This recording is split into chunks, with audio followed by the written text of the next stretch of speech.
Hi hello, कैसे हैं? हम लोग असेक्सुअल रिप्रोडक्शन में थे, याद होगा। नहीं याद है? कोई बात नहीं, ऑन कीजिए, देखिए वीडियो।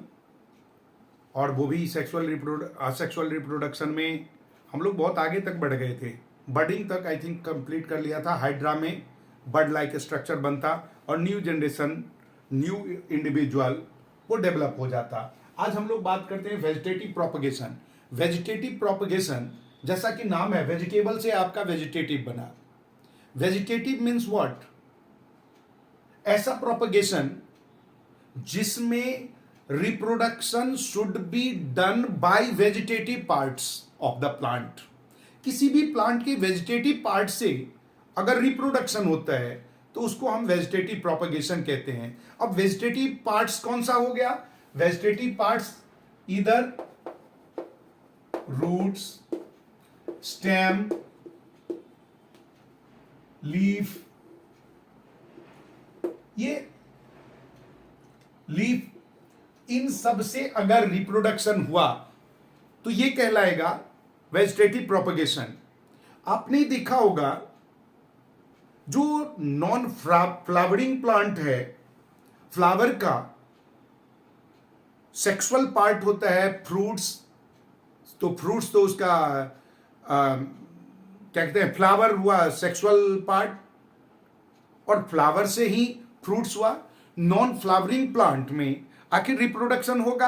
आपने देखा होगा बहुत सारे ऐसे प्लांट्स हैं जिसमें रिप्रोडक्शन होगा, उसका फ्रूट्स बनता ही नहीं, सीड होता ही नहीं। कभी आपने गुलाब में बीज देखा है? कभी आपने केला खाया होगा, केला में बीज देखा, लेकिन उसका रिप्रोडक्शन तो होना है। तो वो अगर reproduction done by vegetative parts, then it is known as vegetative propagation. In these part से क्या हो? रिप्रोडक्शन हो। अब देखिए, रूट से रिप्रोडक्शन होने वाला, जो रूट से डेवलप हो। आपने बहुत सारे देखा होगा एग्जाम्पल, रूट में हम उठाते हैं, रूट को लगा देते हैं और वो नया एक ग्रो हो जाता, नया प्लांट डेवलप हो जाता है।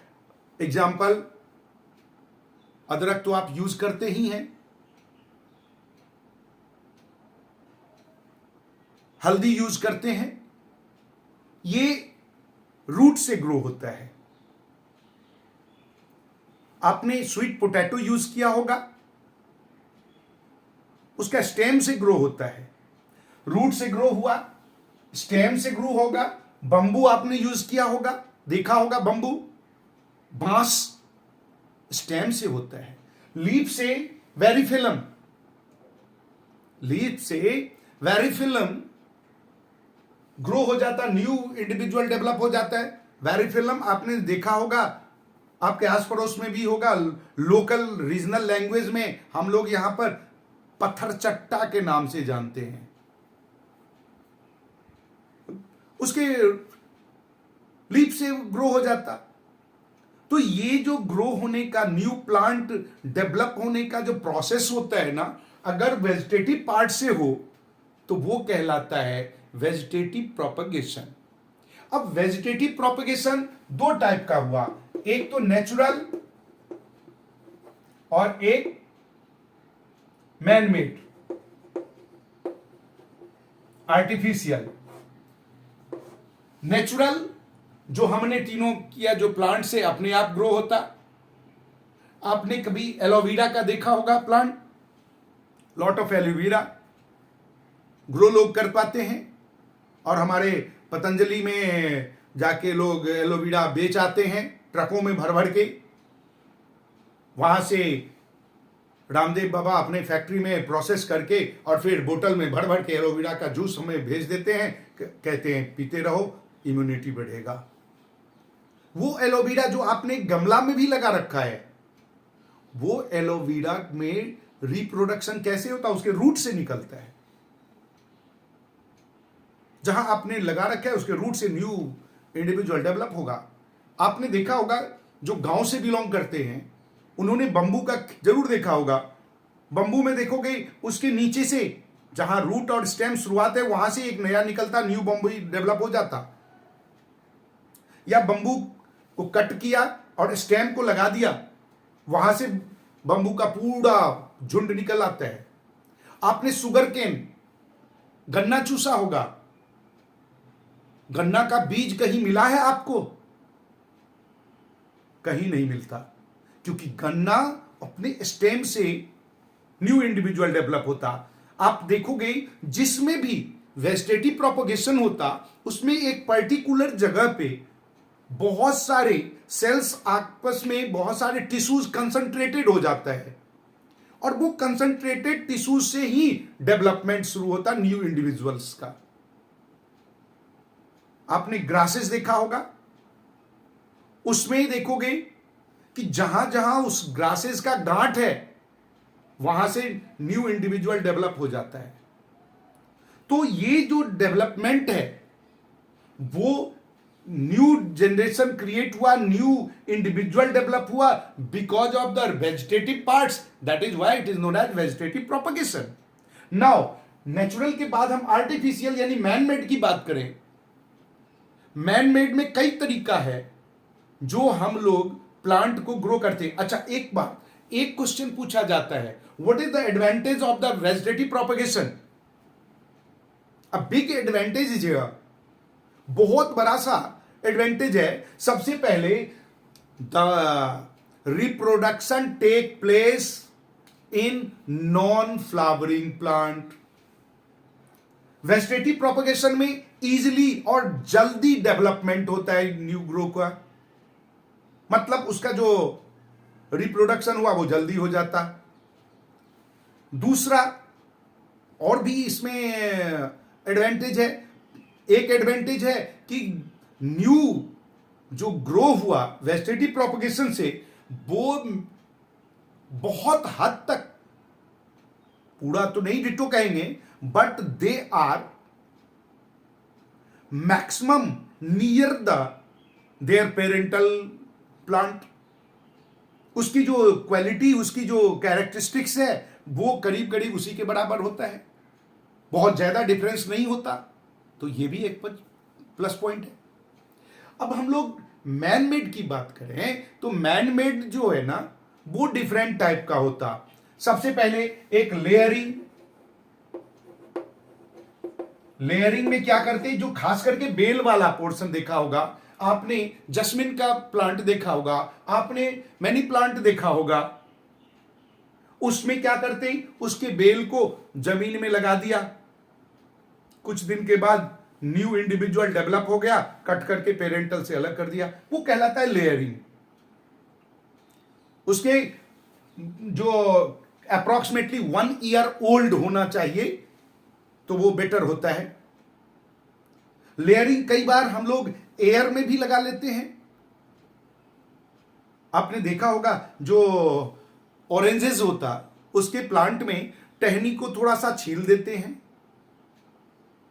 ऊपर में मिट्टी भर देते हैं, पूरा भर के बांध दिया, पानी डालते रहे, उस मिट्टी में ग्रो होने लगता है, उसका टहनी से रूट्स अपने आप निकलने लगता है, और जो ही वो इंडिविजुअल बन गया, कट कर दिया पेरेंटल से, उसको कहीं दूसरी जगह लगा दिया, वो एक न्यू प्लांट मिल गया हमें। इससे हम लोग वैरायटी भी चेंज करते हैं। एक होता है बेटा लेयरिंग, क्लियर हो गया।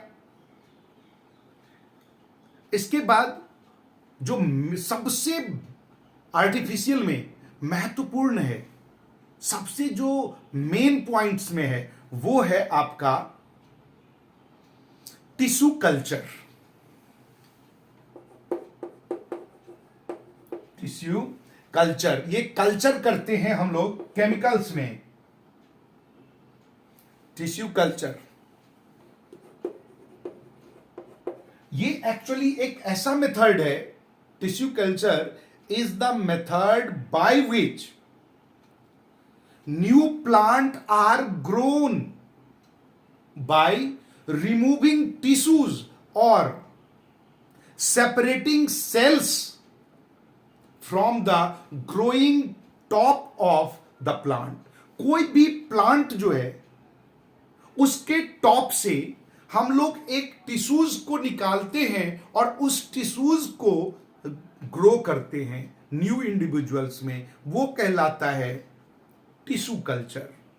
Tissue culture, it is the method in which, आप लोग कॉपी पेन निकालो, नोट कर लो, मैं बोल रहा हूं, प्लीज ओपन कीजिए, फटाफट नोट कीजिए। In this method new plant are grown, new plant are grown by removing tissues, by removing tissues, और या तो टिश्यू निकाला और सेपरेटिंग सेल्स, सेपरेटिंग, ये जो सेपरेट करना होता है वही कल्चर है, और उसके लिए केमिकल की जरूरत होती है। Separating cells from the growing top, जब प्लांट को ग्रो होता रहता है उसके टॉप पे, growing top of a plant, किसी भी ग्रोइंग प्लांट के टॉप से हम लोग सेल्स को निकालते हैं, निकाल कर उसको सेपरेट करते हैं, कल्चर करते हैं, और कल्चर करने के बाद उसको फिर से ग्रोन करते हैं, वो कहलाता है टिश्यू कल्चर। टिश्यू कल्चर के बहुत अधिक फायदे हैं। सबसे पहला फायदा कि भाई प्लांट, उसमें टिश्यू कल्चर के वक्त में जो टिश्यूज इफेक्टेड है, डिफेक्टेड है, नॉट इफेक्टेड, जो टिश्यूज डिफेक्टेड है, खराब है, उसको रिमूव कर दिया जाता है। वो उसको डिवाइड भी, हम लोग रैपिडली डिवाइड होता है, फटाफट ग्रो होता है, उसमें ऑर्गेनाइज्ड ढंग से उसको ग्रो करते हैं टिश्यूज को सॉल्यूशन में डाल के। प्लस पॉइंट क्या है कि टिश्यू कल्चर से जो हम ग्रो करवाते हैं प्लांट, वो डिजीज फ्री होता है, उसमें डिजीज होगा ही नहीं, क्योंकि डिजीज वाले टिश्यूज को तो हमने रिमूव कर दिया, सेपरेट कर दिया, निकाल के फेंक दिया। तो ये प्लस पॉइंट है। और जब डिजीज फ्री प्लांट ग्रो होगा तो हार्वेस्टिंग ज्यादा होगा, यानी उसमें ज्यादा वो उपज होगा। अगर फ्रूट्स है तो उसमें ज्यादा फल आएगा। ये टेक्निक से हम लोग कम, अच्छा, टिश्यूज कल्चर के लिए बहुत लार्ज एरिया भी नहीं जरूरत होती है। एक स्मॉल 10 बाय 10 का रूम है, उसमें भी कल्चर कर लेते हैं। ग्रो किया रैपिडली, जब ग्रो हो गया तो फिर उसको हम खेतों में डाल देते हैं, ग्रो होने लगता। इससे टिश्यू कल्चर से जो ग्रो करते हैं प्लांट, उसमें मैच्योरिटी पीरियड भी छोटा होता। नॉर्मल जो प्लांट्स हैं उससे कम समय में भी हमें हार्वेस्टिंग शुरू हो जाता है, फल मिलने लगता है, उसका जो उपज है वो भी ज्यादा होता है। तो सारे तो फायदे ही फायदे हैं। डेवलपमेंट हम कर सकते हैं, क्वालिटी बढ़िया बढ़ा सकते हैं। तो ये टेक्निक से डिजीज फ्री हम लोग प्लांट ग्रो कर पाते हैं, that is known as tissues culture. अब देखिए, आपने मैंगो का सीजन आने वाला है, देखोगे मैंगोज बहुत सारे आते हैं, उसकी क्वालिटी बढ़ जाती है, डेवलप कर देते हैं, क्वालिटी में डिफरेंस ले आते हैं। ये कैसे होता है? ये दो डिफरेंट टाइप के लेयरिंग करते हैं, इसमें भी दो डिफरेंट क्वालिटी, एक तो रीजनल और दूसरा हाई याइल्डिंग वेराइटी। दोनों वेराइटी को आपस में, एक का अपर लेते हैं हाई याइल्डिंग वेराइटी का, लोअर लेते हैं रीजनल वेराइटी का, जिसमें डिजीज से प्रोटेक्शन ज्यादा हो। दोनों को आपस में जोड़ के बांध दिया, वो एक हो गया, तो रेसिस्टेंस पावर ज्यादा हो गया, ग्रो भी ज्यादा हुआ। ये कुछ टेक्निक्स है जो मैन मेड है, जो हमें आर्टिफिशियली हम लोग वेजिटेटिव प्रोपगेट करवाते हैं। अब देखिए, वेजिटेटिव प्रोपगेशन के बाद एक लास्ट होता है स्पोर फॉर्मेशन, असेक्सुअल रिप्रोडक्शन का लास्ट टॉपिक। स्पोर, आप स्पोर के नाम से तो जानते ही होंगे, स्पोर फॉर्मेशन। ये आप ब्रेड ब्रेड में जो आपको क्या कहते हैं वो लग जाता है, ब्रेड में फुफुंदी सा देखा होगा आपने, ग्रीनिश कलर का, वो एक्चुअली इसमें स्पोर फॉर्मेशन होता। ये प्लांट की तरह ही है, इसमें एक नॉब लाइक स्ट्रक्चर, गांठ जैसा बनता है, जिसके अंदर बहुत ज्यादा ग्रेन जैसा स्पोर होता है, और जब वो मैच्योर हो गया तो वो ब्लास्ट करता है। जो ही ब्लास्ट किया, सारे स्पोर्स इधर उधर बिखर गया, वहां से न्यू इंडिविजुअल ग्रो हो गया। इसको कहते हैं हम लोग स्पोर फॉर्मेशन। और ये राइजोपस में जनरली ये बैक्टीरिया है राइजोपस, जिसमें पाया जाता। ब्रेड मोल्ड स्पोर फॉर्मेशन से ग्रो करता है। तो ये रिप्रोडक्शन के वेरियस मोडेड थे, असेक्सुअल रिप्रोडक्शन के। अब जो हमारा अगला टॉपिक होगा वो होगा सेक्सुअल रिप्रोडक्शन, यानी बाइपेरेंटल रिप्रोडक्शन। तो इसके लिए आपको अगले वीडियो में मिलते हैं। तब तक आपको सब्सक्राइब लाइक करना ही होगा, आपको नोटिफिकेशन ऑन करना होगा, जो सारे के सारे वीडियो आपको मिलता रहे और आप करते रहें। अच्छा, एक चीज है, बात सुन लीजिए, जब कभी भी आप वीडियो देखते हो, अपना कॉपी खोलो, पेन हाथ में रखो, मैं जो बता रहा हूं उसको नोट्स बना के लिख लो। दोबारा जब नोट्स आप देखोगे तो सब याद आ जाएगा, और नहीं तो ये वीडियो तो आपके पास है ही। दोबारा फिर से बटन दबाइएगा, देखिएगा। मिलते हैं अगले वीडियो में, बाय।